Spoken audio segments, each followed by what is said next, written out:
E aí, pessoal do YouTube, sejam bem-vindos a mais um vídeo nesse canalesco enxadrístico. E no vídeo de Prepara Teu Coração que iniciou o Champion Chess, que para e agita completamente o mundo do xadrez, com a participação de grandes nomes do xadrez mundial como Magnus Carlsen, Firouzja, Caruana, a trumpe do barulho toda tá por lá agora.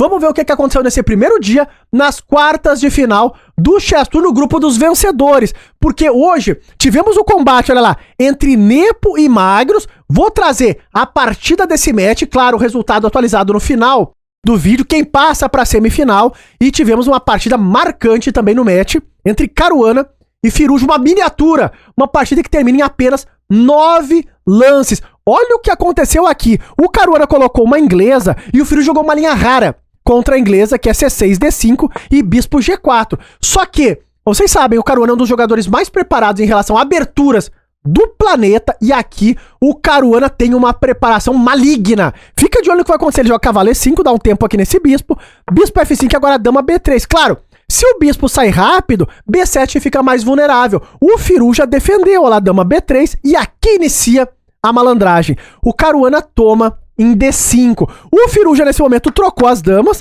e agora jogou o que a posição pede, vejam lá, que é o lance bispo E4. Parece que as pretas estão ganhas aqui, porque eu ganho um tempo na tua torre e ameaço tomar em D5 e B3 está caindo.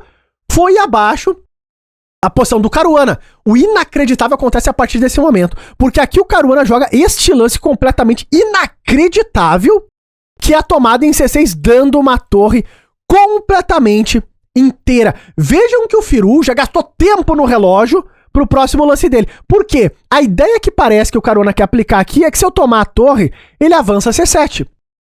É um tema famoso, porque o peão ataca o cavalo e ameaça a promoção. Só que tem uma defesa pra isso daqui. Se tu tomar a torre e eu avançar C7, eu jogo cavalo C6. E a torre defende a oitava fila, não cai nem cavalo nem torre. Só que o Firouzja calculou isso e jogou, e tem o recurso do Caruana, que inclusive é o último lance da partida. Depois desse lance, o mundo aguardava C7, só que o Caruana jogou torre A7, e aqui no lance 9, o Firouzja abandonou essa partida insana. E aqui que tu entende a genialidade do negócio todo. Vejam que lance, porque agora, se tu tomar essa torre, agora eu jogo C7. E agora a promoção é forçada, ou cai o cavalo ou eu promovo a dama com ideias de mate ainda por cima, ó lá. Se cavalo C6 eu promovo, tu volta, e é mate. Então uma coisa completamente inacreditável, o que nos gera dúvida, porque depois de torre A7, por que o Firouzja não tomou em C6? Parece um lance natural. Porque vejam lá, se o Caruana entregou uma torre inteira, tu devolve a torre inteira. Deve ficar igual esse negócio.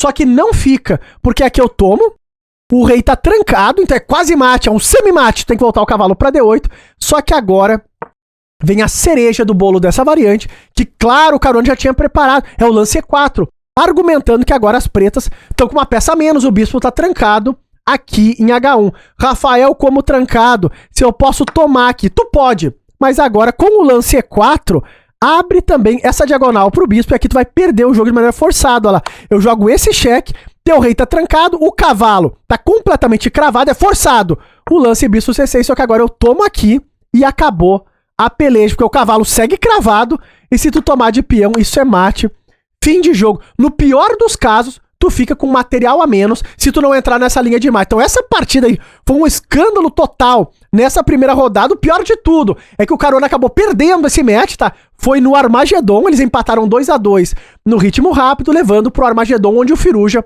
arrebatou uma partida também super tensa. O Firouzja passou pra semifinal e o Caruana cai pra repescagem. Agora, eu vou trazer outra partida que roubou a cena do dia no match entre Magnus e Nepo. O Magnus estava de brancas e nessa partida o vencedor dela passa, claro, para a semifinal do Chess Tour. E no final eu trago os resultados atualizados. Agora te segura na cadeira, prepara a pipoca, vamos à luta, que o xadrez e o Chess Tour sempre serão agora.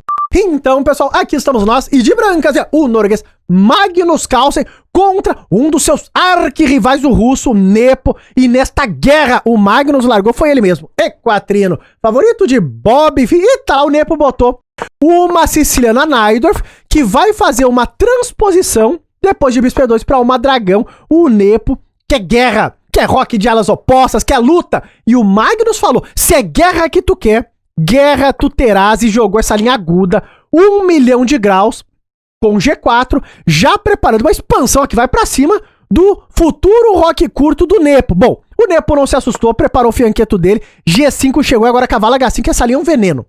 É um veneno, as pretas têm muita malandragem aqui, o Magnus não caiu nas trampilhas, jogou bispo E3. Rafael, calma lá, por que o Magnus não tomou aqui em H5? Claro, parece que faz sentido, mas a ideia do Nepo é que tá caindo o cavalo em D4 quando a dama se afasta muito desse centro. E essa ideia vai girar nessa partida nos próximos lances. Fica de olho. O Magnus percebeu, ele defendeu aqui agora ameaçando tomar em H5 e o Nepo, pá, lá, pressão nesse cavalo. Então tu segue não podendo passar aquela dama lá pra H5, porque no final da linha tu perde em D4, é um caos na terra. O Magnus aqui defendeu esse cavalo no centro pra não ter esse tema, ameaçando realmente tomar aqui. O Nepo jogou outro lance fino, que é o lance bispo E6, super provocativo. De novo, parece que tudo tá indo abaixo, mas tem malandragem, tanto é que o Magnus jogou aqui o lance F4. Rafael, calma lá.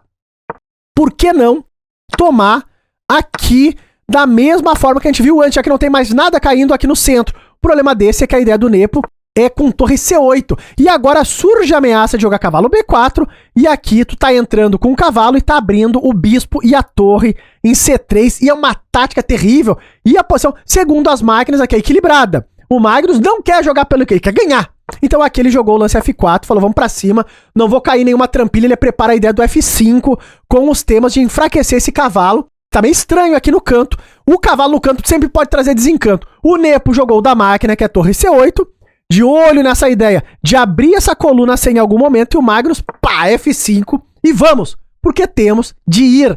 Aqui a ideia é que se tu tomar, tu perde o cavalo inteiro. O Nepo, então, se livrou desse bispo, e agora ele joga o lance bispo E5, passando o bispo para um posto avançado. Podia ter a ideia também de um F6 aqui, para enfraquecer o controle da casa de D5, e começa a ter muita tema tático, surgindo com o bispo entrando aqui em B6, é um caos.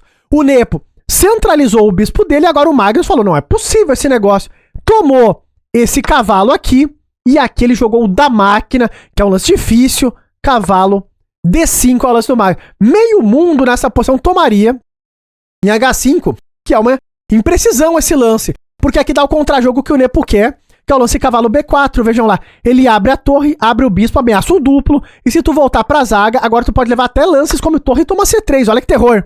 E depois da retomada, isso aqui é o que o Nepo queria.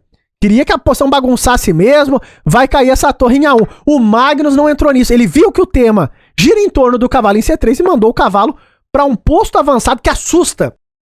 Porque observem lá, o bispo tá entrando aqui, a dama do Nepo fica quase sem casas numa posição como essa, então o Nepo, percebendo que o cavalo segura essa entrada do bispo em B6, ele joga o lance E6, e aqui vai virar uma pirotecnia sem fim, como tu nunca viu. Eu nunca tinha visto isso na minha vida. A ideia do Nepo é jogar bispo B6, agora ele toma em G5. Então vejam que tudo faz sentido. Só que aqui o Magnus falou, eu não jogo o bispo B6 e também não tiro meu cavalo desse posto avançado. Eu troco aqui e agora entro com a bomba, que é o lance dama H5. Não é possível que essa partida do Nepo vai sobreviver. Olha o que acontece agora. Começa a fuga estrelada do rei do russo. O Magnus entra com dama F7, forçado aqui para não entregar a dama. O rei tá trancado, é cavalo E7, jogou o russo. E agora o Magnus aplica este duplo terrível. O Nepo rapa fora com o rei e perde a qualidade. Pior de tudo, caindo ainda o peão de E6, rei no meio do tabuleiro. O rei vem para B8, tá um pouquinho mais seguro. E o Magnus aqui joga como se nada tivesse acontecendo. Rock, olha lá, protege o rei dele, prepara para infiltrar essa torre na 7ª fila. O rei dele também tá meio aos frangalhos, mas o Nepo não consegue explorar isso de momento. O Nepo joga cavalo C6, trazendo o potrilho pro jogo. Torre na 7ª, como manda Nizovic. E nessa posição já é um desespero. A posição do russo, o Nepo joga o lance cavalo D4, tentando tirar a dama desse posto avançado, tentando criar algum contra-jogo, um duplo na torre e no bispo, só que o Magnus joga mais uma bomba, que é o lance dama D5. Olha que lance. Ameaça tomar o cavalo e ameaça mate, combinando com a torre na 7ª fileira, forçando o Nepo nesse momento a voltar o cavalo pra zaga. E quando a posição se complica desse jeito, com o Tunuruga não tem jeito, é bomba atrás de bomba. E aqui vem outra. O Magnus joga torre, toma a 6 completamente bem, uma coisa de devastação. Uma devastação no tabuleiro. Se tu tomar aqui, ele quer tomar o cavalo e argumenta que tem mate. O Nepo aqui seguiu no lance do desespero que é bispo D4, vejam lá. Rafael, mas por que não tomar? Porque a ideia é que depois da retomada em C6 tu vai levar mate, porque a dama e a torre não tem como defender. Se tu tentar segurar a casa de B7, tu leva mate de bispo, olha que terror. É todas as peças das brancas em cima do rei das pretas. Então o Nepo tentou esse recurso super desesperado, que é o lance bispo D4, e o Magnus aqui largou a última bomba brilhante da peleja, que foi o lance torre B7. Uma coisa inacreditável a gente viveu aqui, e o Nepo nesse momento abandonou a partida. Como alguns perguntavam, será que ele não é mais o mesmo? Não, o Magnus segue melhor. Hoje foi desse jeito, e nessa posição o Nepo abandonou, claro, porque vejam que, se ele recusar essa torre, já vai levar mate aqui forçado, e se ele tomar a torre, leva mate forçado do mesmo jeito. Eu nunca vi isso na minha vida. E tá no ar a precisão desta peleja. Vejam que o Magnus, mais uma vez, jogou como uma máquina terrível, próximo de 94%. O Nepo acabou arriscando muito, te chamando ali pra guerra. Um dos erros da partida foi o lance A6, mas uma surpresa. A máquina, nessa que é uma das partidas mais lindas dos últimos tempos, não deu nenhum lance brilhante pro Noruga. Será que o peixe tá meio brigado com o Carlsen? Bom, vamos acompanhar o torneio pra descobrir. Fica de olho nos resultados do evento até esse momento. O Magnus botou 3-0 no Nepo, então uma coisa completamente fora da realidade. E o Magnus enfrenta amanhã o MVL, que ganhou hoje do Andrei Kim. O Firuja ganhou do Caruana, vai jogar a semifinal contra o Duda, que ganhou do So. Vamos acompanhar amanhã, ao vivo, meio-dia horário de Brasília, o que acontece nessa semifinal. Lembrando que o torneio é eliminação dupla. Os jogadores que perderam o match de hoje caem para repescagem e ainda podem chegar na grande final do evento, fazendo a curva por fora. Vamos acompanhar tudo em detalhes. Se tu gostou da análise, tá curtindo a cobertura, não esquece de likear e até os próximos vídeos.